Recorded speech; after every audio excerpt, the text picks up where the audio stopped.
Well, thank you all for coming. We've got a smaller group, so if anyone wanted to get closer, we can have more of an intimate conversation around the book. I'm Bob Lingle with Good Neighbor Bookstore. Many of you know me already. And we're here with Auden. I meant to ask the pronunciation of your last name. Schendler? Good, yeah. Perfect. And I wanted to thank the Robert H. Jackson Center for hosting us tonight. We're going to be talking about Terrible Beauty, and I will just read your bio so people can get a good sense of who you are. Auden spent 25 years running sustainability programs at Aspen One, a ski, hospitality, and retail business. He focuses on scale solutions to climate change, including clean energy development, policy advocacy, activism, and movement building.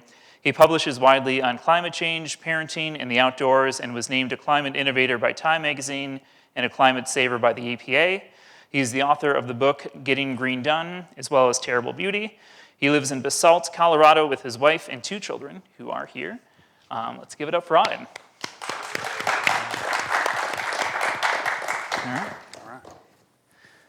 So, You got me, Ed? Yeah, you do. You're live, you're hot? All right. Great. So I have the great weekend of diving deep into your book, spent most of the day on Sunday avoiding my children and highlighting and taking notes like I was studying for a final exam. Thank you. I got very excited to speak with you because you have a quote from Kurt Vonnegut, who I love. You quoted Camus' "One must imagine Sisyphus happy," which I have a wooden carving of that quote in my store. And you reference one of my favorite documentaries, Man on Wire, about Philippe Petit. Yep. So I'm like, to reference Kurt Vonnegut again, that's you are a member of the Karas. That's all that is catnip for a bookstore owner. Yeah, you just sprinkle that in there, so these people want to sell my book now. You start the book by telling the reader about growing up in Weehawken, New Jersey, playing baseball within sight of the tall buildings of New York City, and pretending that you're from North Dakota. New York City was covered in a haze and smog. Can you tell us a bit more about yourself and your journey to what you got you here? Yeah, so I was born in 1970 in New York City, but grew up in New Jersey. New Jersey in the 70s and 80s was as bad as it got in the United States, environmentally, but also many of you were around then, interest rates were 16%. Inflation was similar. Urban decay in the South Bronx was basically presumed to be unfixable. And it was dismal. And I would visit my grandparents in Jamestown, North Dakota, which there must be some connection.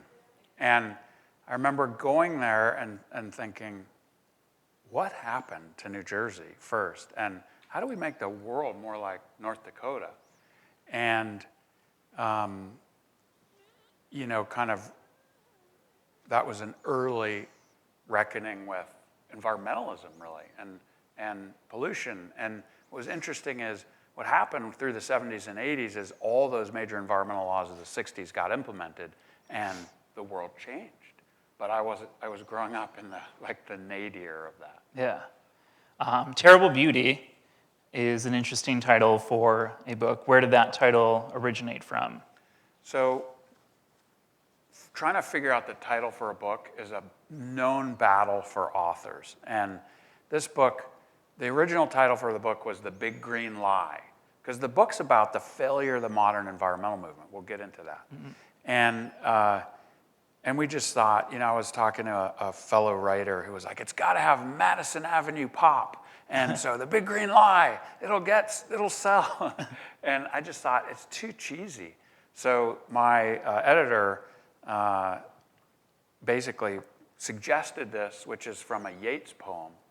And then he said, nah, that's no good because it'll bring up Ireland and the Troubles, and it doesn't work. And I said, I think it works. And just simply, but the context of the book will explain it more, but the book is about the fact that being alive in the world, in the universe, that the beauty of existence is so incredible, and the beauty of the world. And it's also threatened by climate change. And So you have this feeling of both beauty and threat and despair. And if you haven't seen the cover was done by an Australian artist. And again, the process was, usually it's like, hey, do you like this cover? And an author says, no, modify this. And they're like, here's your cover. That was it. And the cover is this beautiful iridescent earth, but then it's been like a little screwed up. Like someone took a magic marker to it and then also put a flower on it. And so it's not perfect like our world, and it's kind of screwed up, but it's also beautiful. There was a moment when I was reading the book and was half asleep at one point because I have 3 kids, and I had turned the book over. I'm like, did one of my kids write on that? Yes. That was the intent. Yes. Yeah. You talk about the concept of complicity. The modern environmentalism effectively reinforces the status quo of the fossil fuel economy. Can you explain that? Yeah. So, and by the way, we're such a small group that you're welcome to participate and ask questions and Throw up a hand. partially interview me. Yeah. But so all of you, if you care about climate change, have been in a situation where someone says, or you say, I can't actually talk about this because I drive an SUV. I use gasoline. And often if you're an activist, someone from the fossil fuel industry will say to you, how'd you get here? I drove my car. Or I flew. Hey, how do you heat your house in the winter? Natural gas. You like that natural gas? You like cold beer? You like hot showers? And so you're silenced. And one of the kind of epiphanies I had in my career, working at a ski resort where you were always attacked for, hey, what do you guys do? You use a lot of energy to groom slopes. We use diesel. You run people up and down using a coal-fired chairlift, at least we did 20 years ago. And so you can't talk.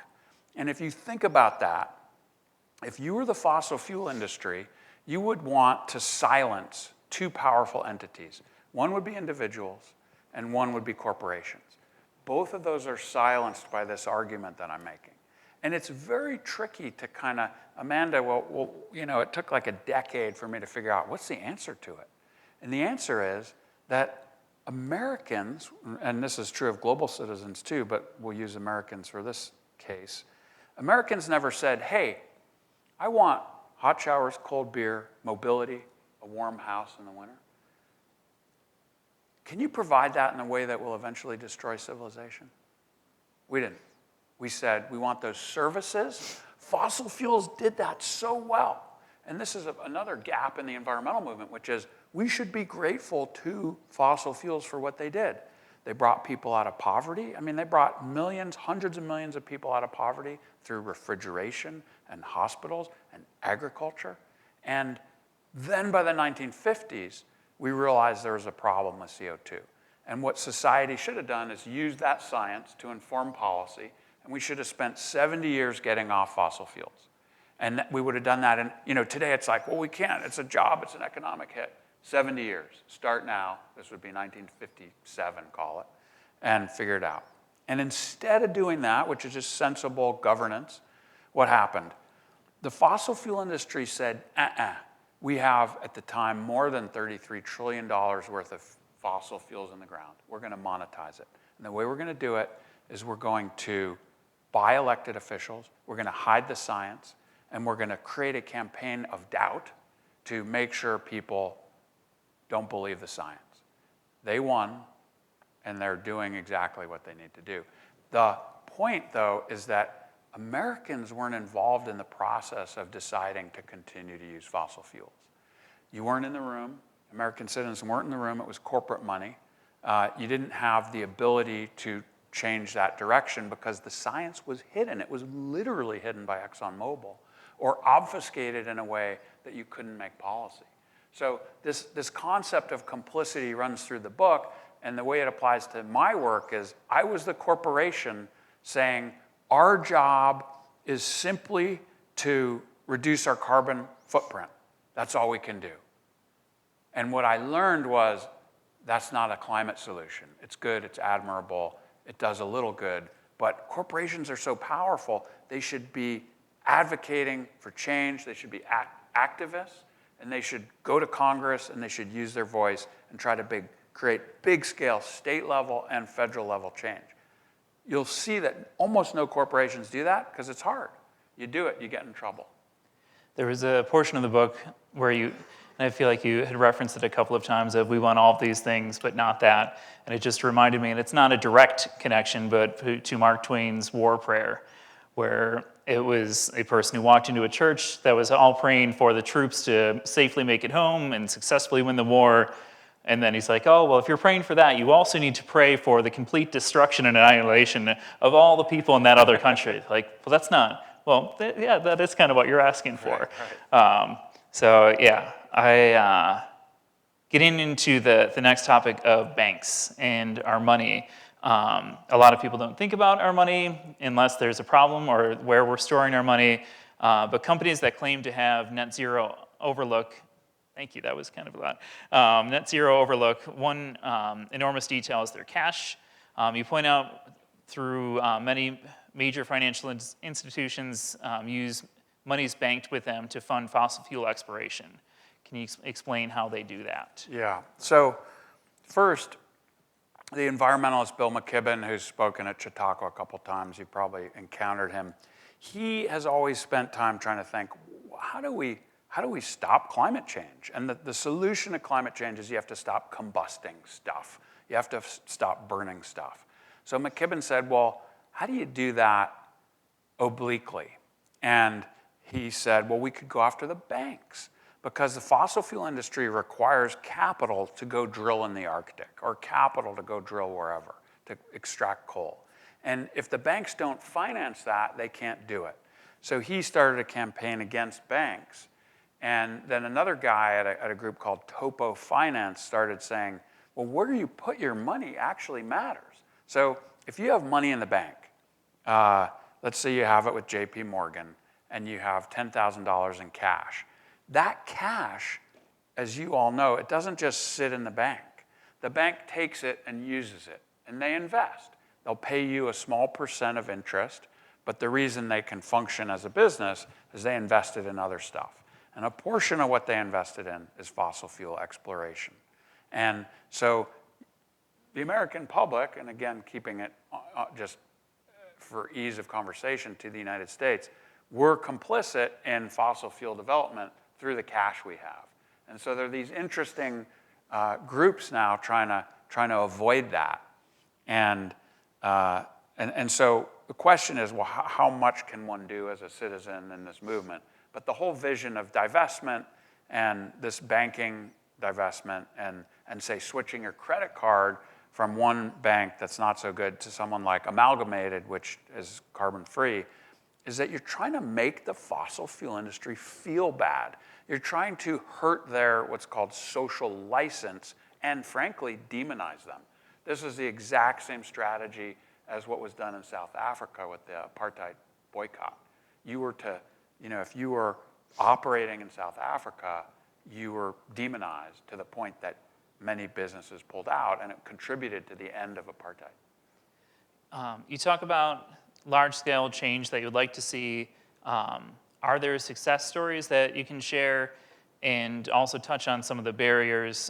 You had referenced the supermarket problem, and when I first read that phrase, I was thinking of the burden of choice when I am sent into the grocery store, and I am supposed to find this specific thing. That's not the supermarket problem that you're talking about. It's just the social anxiety or the social pressure of, hey, you're taking this stance, you're meeting these people out in public, especially in this area that can be more conservative and resistant to some of the changes that you're hoping for. Yeah. Well, I want to make sure that this group has context on what we're talking about. Absolutely. So if it's okay, I'm going to give a little historical detour here. Please do. Okay. So back to my origins, 1970, New Jersey. In the United States, in 1965 through 1972, there was this radical explosion of progressive legislation. So there was the Voting Rights Act, there was the Civil Rights Act, there was the Clean Air Act, Clean Water Act. National Environmental Policy Act and the Endangered Species Act. And by 1972, those had all been in place. They'd been passed and they were being implemented. And the business community said, that sucks. We are being heavily regulated. The Clean Air Act was a radical document. It's draconian in forcing business to cut pollution. And so in 1971, a guy named Lewis Powell, who later became a Supreme Court justice, he wrote a memo called the Powell Memorandum that said, we can't let business do this ever again. And in 1972, a trade group called the Business Roundtable was created to block all regulation. The Chamber of Commerce, the U.S. Chamber of Commerce, was later also participated in that. And so between the Business Roundtable, the National Association of Manufacturers, and the U.S. Chamber of Commerce, they have blocked all progressive legislation or opposed it. So the Chamber of Commerce opposed civil rights, it's opposed women's rights, ERA, it's opposed all climate legislation, including the Inflation Reduction Act. So by 1972, government regulation was never going to happen again. And if you're a historian or followed this, there really wasn't major American legislation on environment. There were revisions to these acts. There was the Montreal Protocol, which was an international agreement on chlorofluorocarbons, but that was it.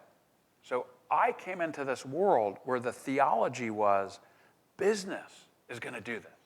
On the free market, this is pure neoliberalism.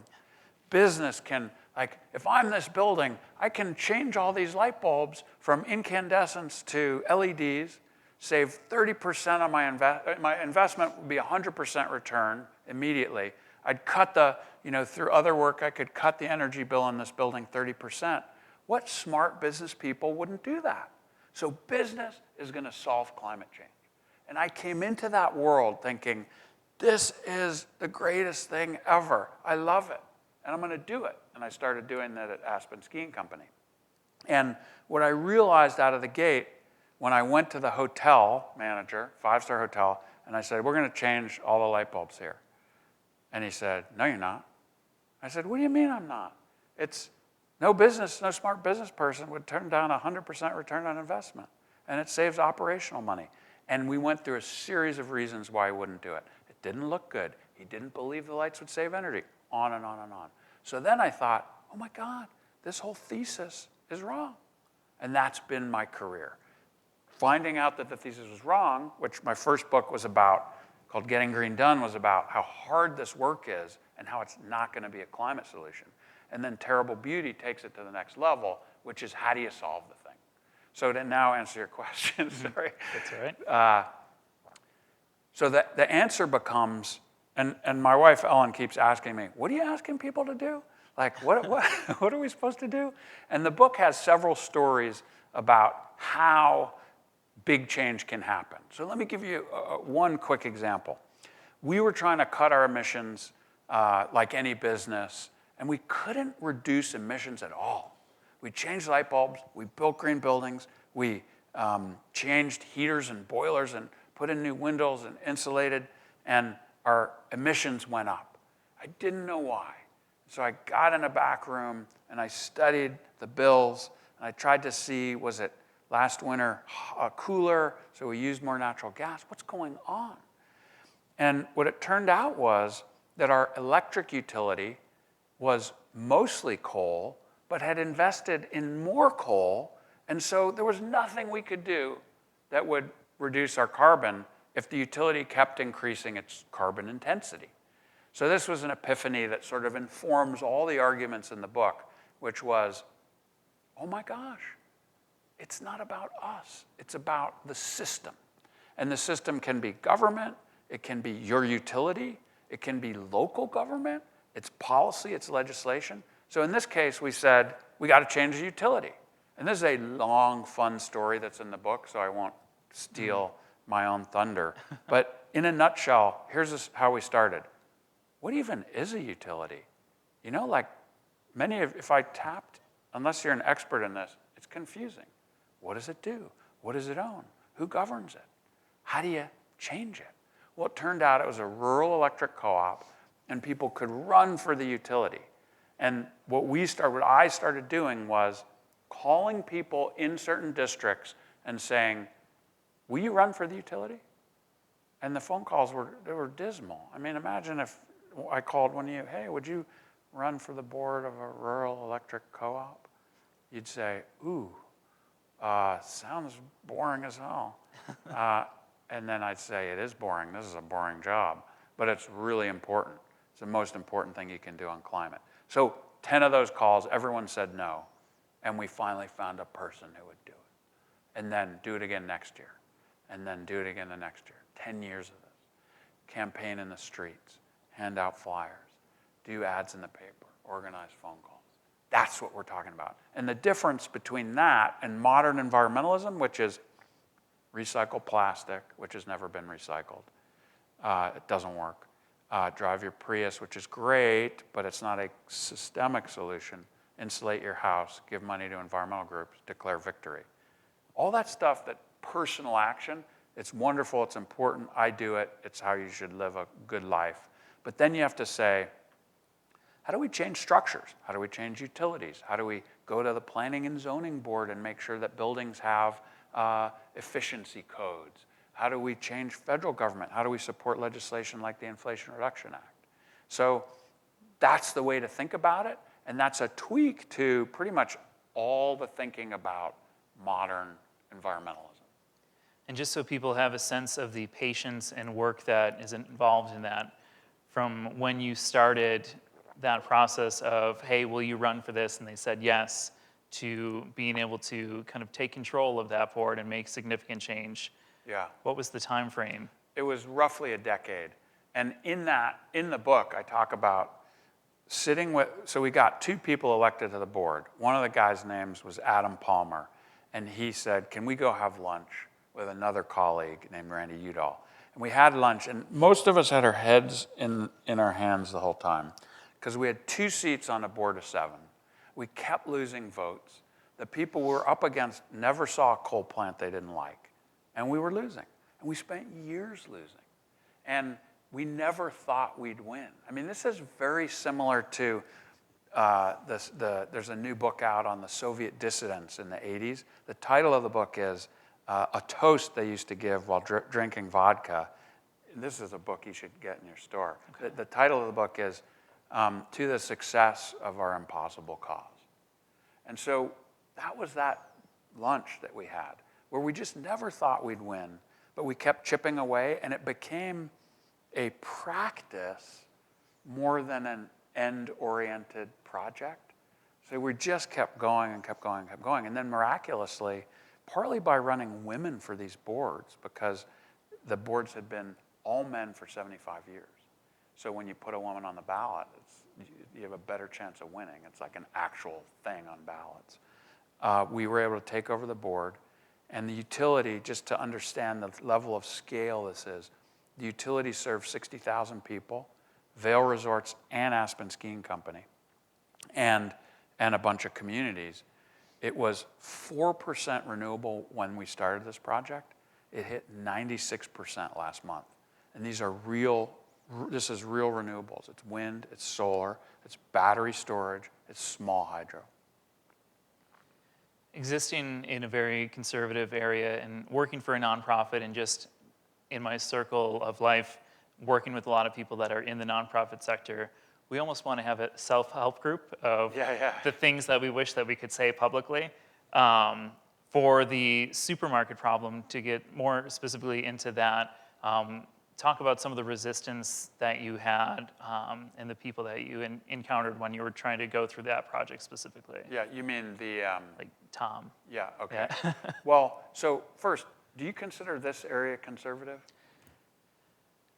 Yes. The city, yes. And the county even more so. Right. Yeah. Okay, interesting. Because the state is one of the most progressive states in the country on climate. So you have this kind of umbrella of good policy.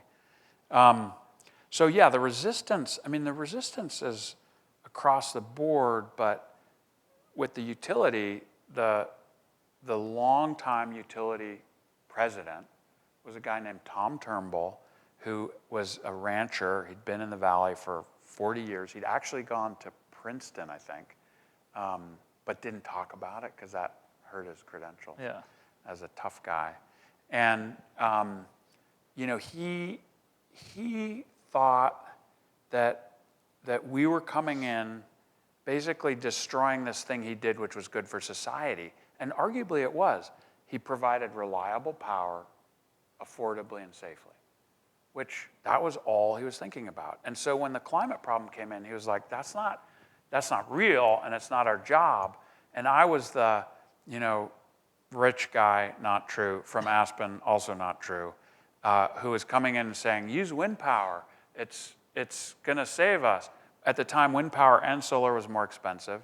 And he and his wife brought me to breakfast. A lot of this book involves eating. And they said, basically, you rich people can advocate for this, but we common people need affordable power. And at the time, it wasn't clear that wind and solar was going to be more, cheaper, which it is now. Cheaper than coal, cheaper than gas, far cheaper than nuclear. And I said, but it's going to be cheaper in the future. And that was a little bit of bullshit. It's not in the book because I'm trying to hope. Yeah, and it was, but it was based in what I understood of the science of clean power, and that's true now. But those were really hard. So we didn't explain the supermarket problem. So the supermarket problem is when you take a public position on something, you show up at the planning and zoning board and say, there should be a rule that every new house is electrified. And all your neighbors are mad at you. Electrifying houses is important because you get off natural gas and the utility grid is getting greener and greener every year. So eventually an electric house is a net zero house. So you take that position and then you're in the cereal aisle and your neighbor comes around the corner and they're mad at you because you took this position and you're going to cost them money or whatever. And you don't want that. So my experience in the corporate world was CEOs in particular don't want that.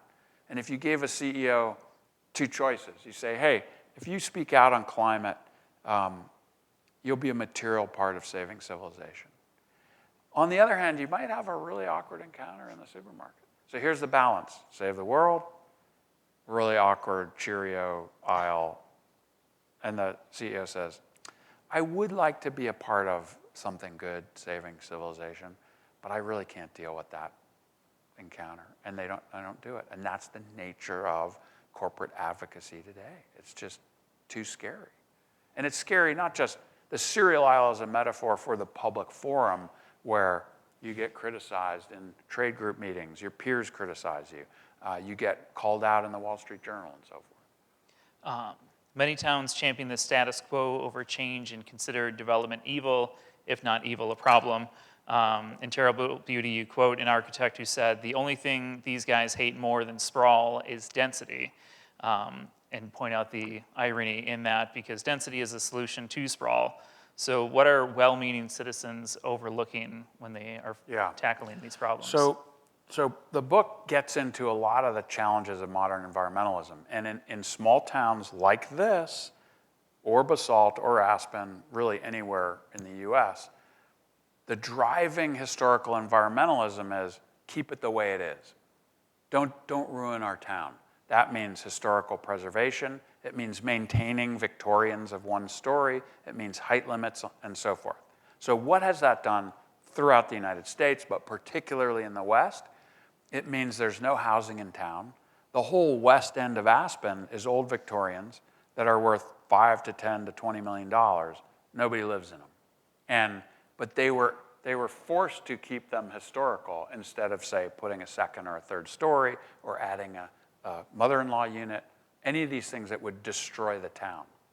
And so well-meaning citizens have consistently opposed density within their communities because they wanted to protect them.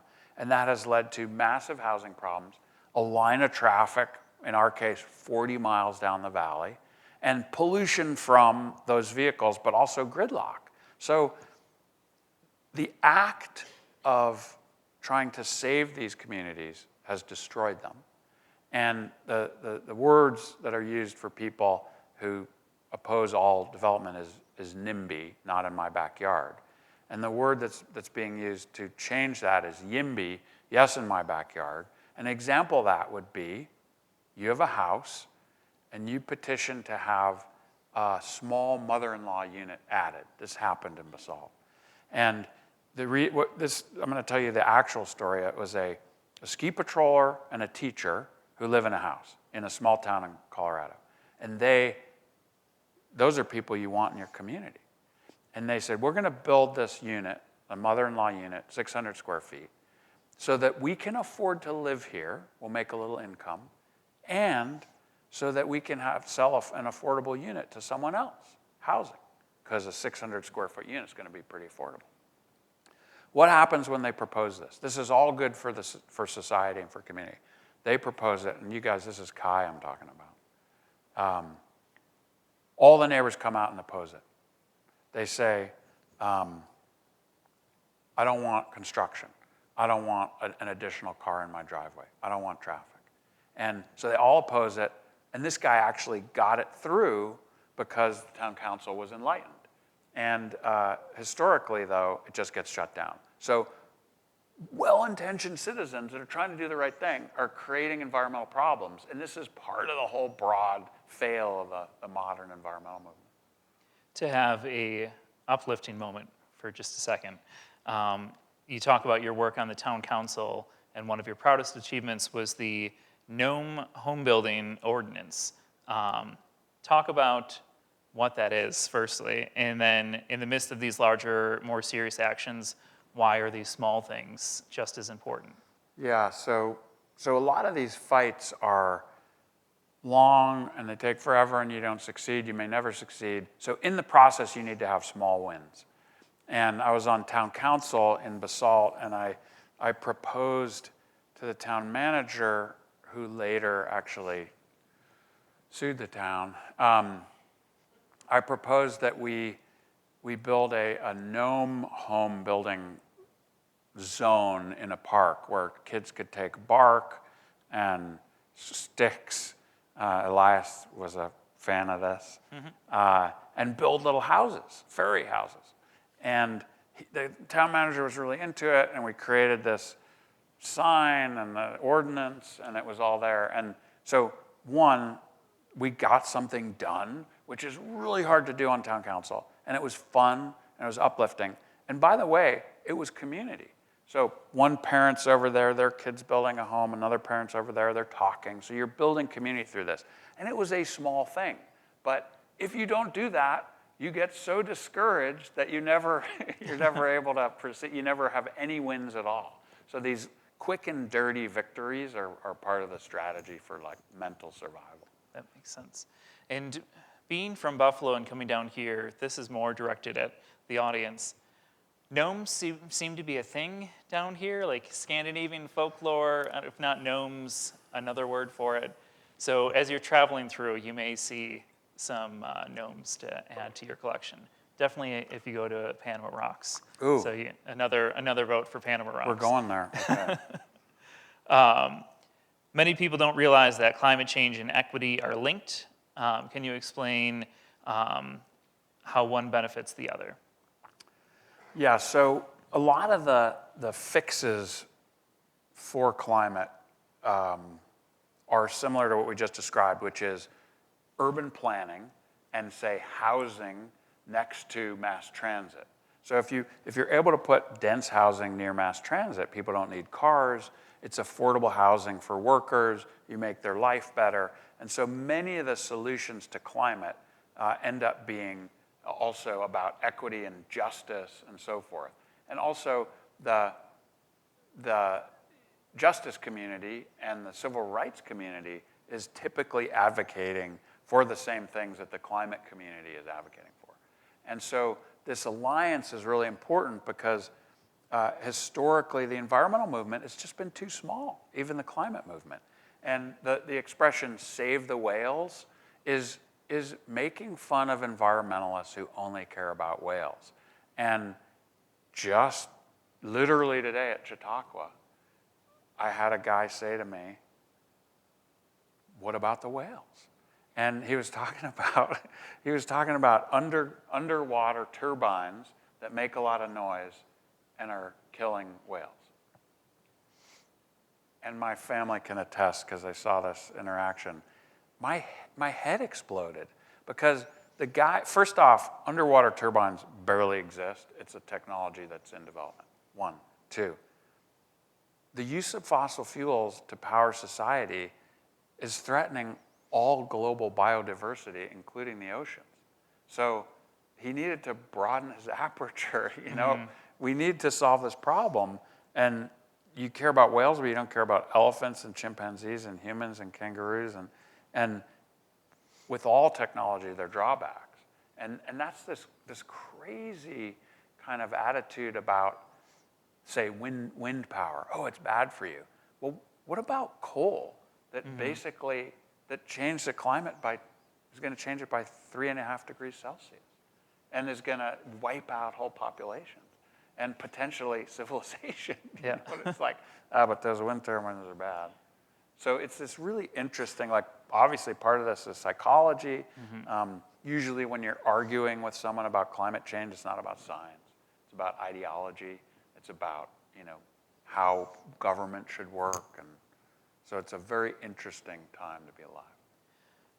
Risking, because I have the bookstore, but I also am a person who frequents with a lot of the elected officials. So risking getting in trouble. There are state representatives who are really fighting against wind turbines in general, but specific to Lake Erie. Obviously, there's no whales in Lake Erie that we found yet. Yeah. What would the argument be, and you've touched on it, but specifically to if we were to approach our state senator or state assemblyman that are pushing back against these initiatives? Right. So are they pushing back on aesthetics? Aesthetics is part of it. The birds have been mentioned, migratory patterns. Those are two of the bigger ones. Right. Yeah. So the bird problem with turbines did exist once upon a time, and that has very much changed to the point that, house cats kill far more birds than wind turbines. And I think so this is prevalent not just here, but in the Northeast, opposition to wind turbines. These turbines are enormous now. And the opposition is aesthetic, which is the same as protect our town, don't build it in my backyard. And basically it's saying, I don't want to see that. And the irony is, you also wouldn't want to see a coal plant, but the coal plant exists somewhere, usually in poor neighborhoods, justice, right? This is a connection to justice. And that someone has to see it. And by the way, it's changing the climate. So you have to get people to understand, look, these things ultimately are beautiful. It's a hundreds of year old technology that's being used to solve a pressing problem. And the reality is when these things are out on the horizon, you can often barely see them. So it's an easy political win because people are fighting it on aesthetics, but it's a moral and courage failure, and I think you got to daylight that. I mean, these people are essentially saying, I'd rather have a nice view than a stable future for my children. Give me a break. Yeah. I'm risking getting into the weeds of different things, and feel free if anyone does have a question to throw up a hand to ask it. We have one. All right.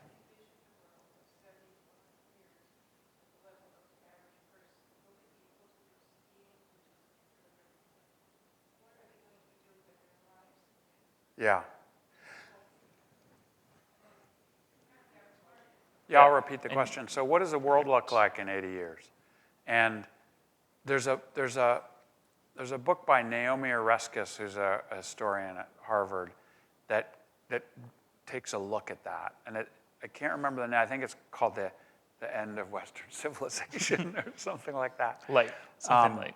But so there's a lot of science on this, and I'm not an expert in precisely what the world looks like, but you're seeing, you're going to see increased heat.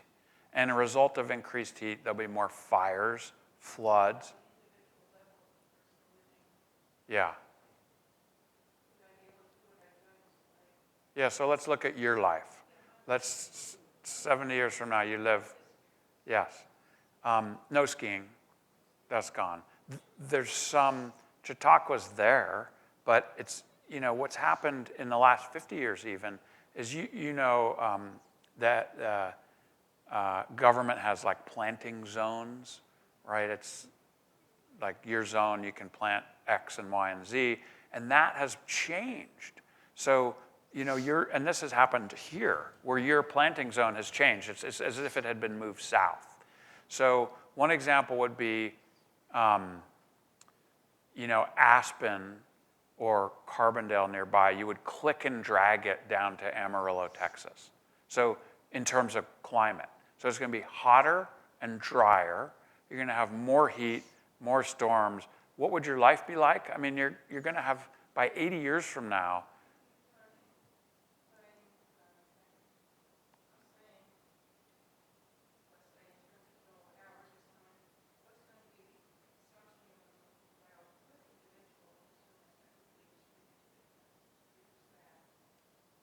Are you saying if you were to make the changes that he's suggesting?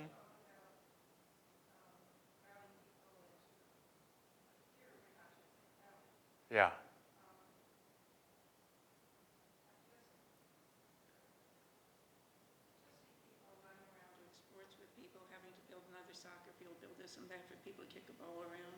Driving to do it. Like I drove 6 miles each way to get Yeah. here with gas. Yeah. To listen to a lecture on what I just did is bad for the environment. Right.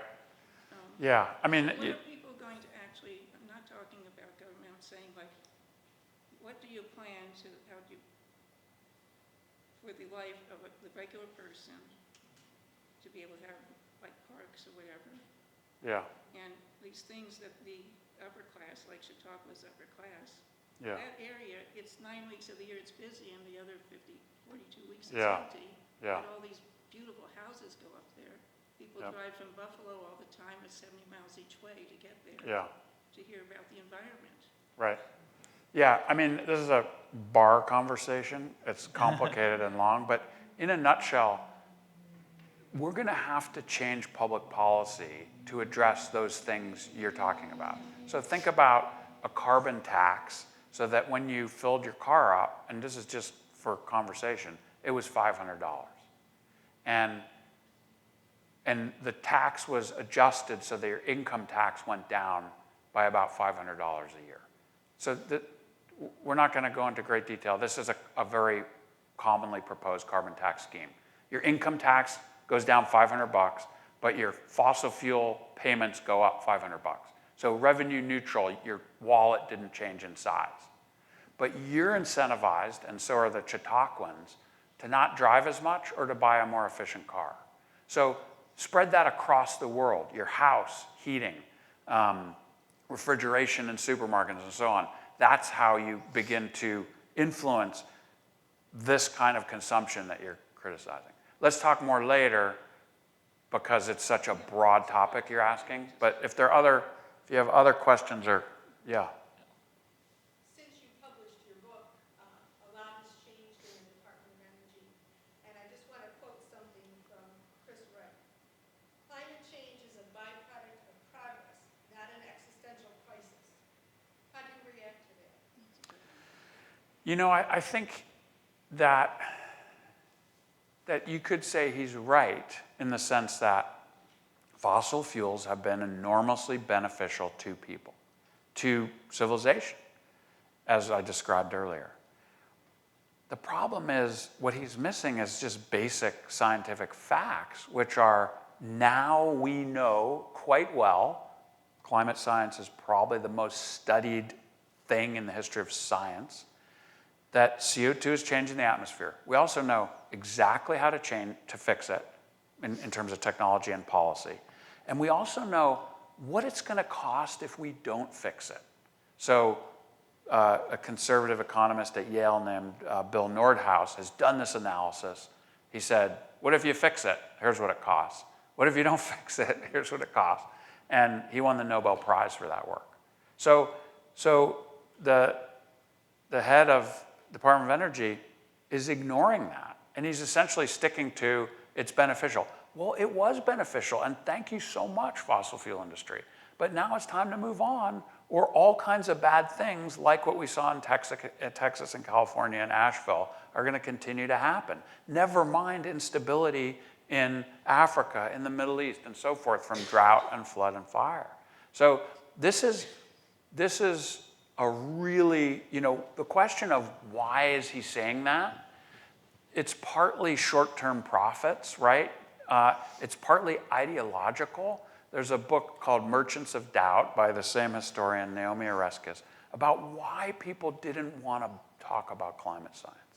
And she ties it back to anti-communism and anti-centralized government from the 50s. And people felt that to solve climate change, you would need centralized government power, which to some extent is true. But the funny thing is, if you don't solve climate change, you're going to live in an autocracy, because things are going to get so bad and so unstable if we don't beat down the warming that you'll end up with unstable societies. Yeah. Could you just give a brief explanation of carbon credits, and are they real? Do they work? Like, who purchases them? It seems like a kind of bunch of malarkey. Yeah. So carbon offsets and are they malarkey is a question. In a nutshell, a carbon offset is, I'm going to drive back to Chautauqua tonight, but I don't want to be responsible for the carbon, so I'm going to pay you to plant a tree.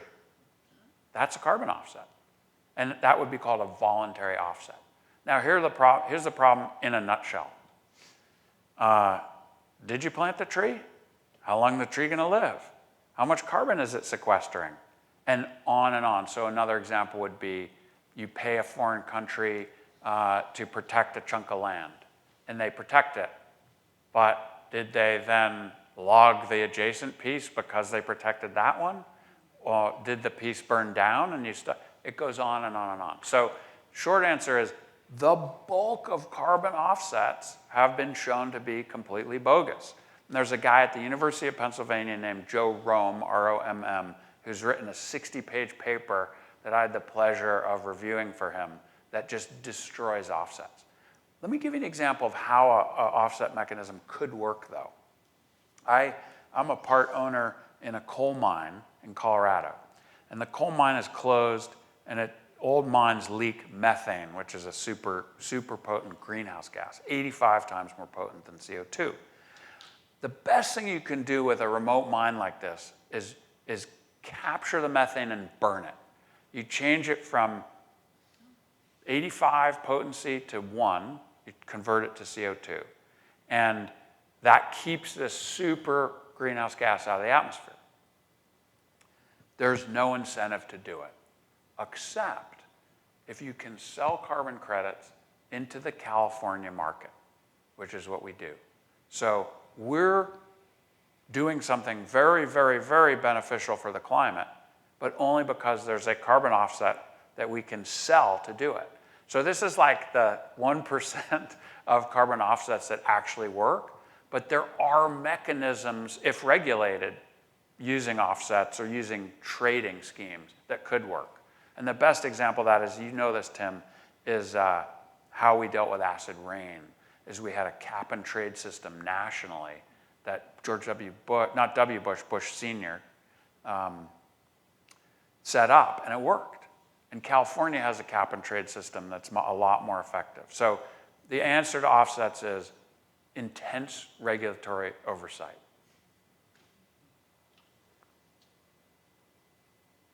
Are there any other questions? I wanted to circle back. Apologies if you answered this, but we covered a lot. Because you reference a light of hope several times as the passing of the Inflation Reduction Act in 2022. With the One Big Beautiful Bill that has passed, a lot of those things were stripped away out of the Inflation Reduction Act. Can you talk about how this current law is affecting what was once a ray of hope, and is there any hope left from that? Okay, so the Inflation Reduction Act was probably the biggest, most important climate bill in the history of the world. And it was a lot of the provisions there were rolled back recently, but not all of them. And in our region, some of the provisions that were rolled back were tax credits for installing renewable energy, which is a whole industry. I don't know what the industry is here, but it seems robust based on people I've talked to. But that industry is going to struggle and start to go away without those. It's not going to end, but it's threatened. The irony of this from these kind of neoliberal Trump people is that the fossil fuel industry still has subsidies, right? A tax cut for solar and wind is a subsidy of an emerging technology. But the fossil fuel industry, which is 120 years old, still has globally something like $500 billion in subsidies. In the US too. And these take the form of incentives to drill on public lands, reduce cost, close leasing of lands only to fossil fuel industries. Remember Tim DeChristopher, who bid on a fossil fuel lease to buy it for himself and to keep the fossil fuel companies from using it, and he got put in jail. That's a fossil fuel subsidy. Anyway, so the bill is a disaster, never mind what it does to take food away from hungry people and healthcare away. But I think the hope is that unstableness like we're seeing in our government, it rarely lasts. And if you think about being under McCarthyism and how desperate that was, my uncle left the country under McCarthyism and never returned. Wow. And I visited him in England, and he had an English accent. He was born in New York. So that was a terrible time. And then one day, it broke. And World War II, 1943, was dismal, and then it was over in 2 years. And Eastern Europe, or Europe, Soviet Union, 1987, pretty bleak, and then it tips. And I think there are other examples. There's tons of examples through history, but I think looking at like a authoritarian government like China, everyone's like, oh, in 10 years, China's going to be, dominating the world and so forth. China could be gone in 2 years in terms of its governance because it's an authoritarian rule that has lots of unrest based on, in some cases, pollution. Some of China's deployment of clean power was to quell unrest in communities where people were in the streets protesting about pollution. So you don't know what's around the corner in history is my point. There was a quote that I had written down from you of the joy in crisis and ability to appreciate beauty and exhibit humor in the midst of chaos. I think we are in the midst of chaos. Yeah. Just a couple other things before we wrap up. One of your biggest hopes for the book is that you hope to find an organization willing to sue ExxonMobil to the extent that you have a blueprint on how to do that, the same way that Big Tobacco was sued. You say that even if the case doesn't fully make it to court, it can still be a victory. Can you explain how? Okay, so just a plug for your bookstore. The books are out there. If this conversation is of interest to you, the book takes us all to many deeper levels and is not boring. Plus, you support this amazing local bookstore, which, by the way, we drove by because I thought the event was at the bookstore. Okay. And then Amanda called me and said, where are you? Which was amazing. Yeah. So the back of the book ends, and in the back is a guide to suing ExxonMobil for hiding climate science. And the vision is that someone's going to pick up that ball. We tried to sue them. But the thinking behind it is, what are the big levers? That's what the book is about. Where does big change come from? And the courts are this incredible opportunity to try to address climate and to hold the fossil fuel industry accountable for knowing what they were doing. ExxonMobil in 1977 said, we think that based on the fossil fuel emissions of the fossil fuel industry, that the world will warm 1.3 degrees over pre-industrial times by 2010. That's what happened. Isn't that amazing? This was before this was mainframe computers. And they knew exactly what they were doing. They hid the science. This is all public record. You can check out the website, Exxon knew. And so these people should be legally liable in the same way that the tobacco industry knew exactly what was happening with cancer. They got sued. They lost lawsuits. Taxation changed, and smoking in the United States at least plummeted over the last 25 years. And thank you for the plug. Besides buying the book from me, preferably, where can you go to find more about you and Terrible Beauty? So my website is audenschendler.com, and that has links to other articles and book purchase options and so forth. Wonderful. Well, thank you so much for your time. Thanks for This was a having great me. What an conversation. incredible venue. Thanks to the center here and Yes. to Amanda and you. Thank you. Thank you very much. Let's give it up for Don. All right.